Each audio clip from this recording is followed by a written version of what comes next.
And now we'll explore what life adapted to Kepler 442b could look like.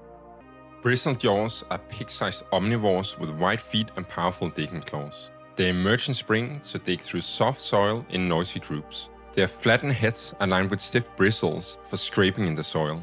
They dig up and eat plant roots, and their bristles also act like antennae and can sense faint movement from prey underground.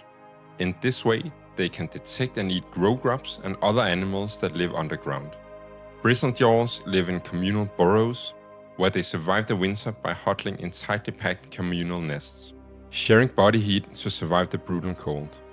Young bristled jaws are the main source of food for the dusk stalkers. These are four-legged predators about the size of a hyena. They hunt in packs in early spring, just as prey begins to stir from the cold. Their wide, padded feet let them move silently across moss and wet ground. They don't chase, they ambush and surround their target, and all strike at once. Their eyes are large and adapted for twilight vision, perfect for spring's first light. They eat anything from glow grubs to young bristled jaws and even scavenge the dead.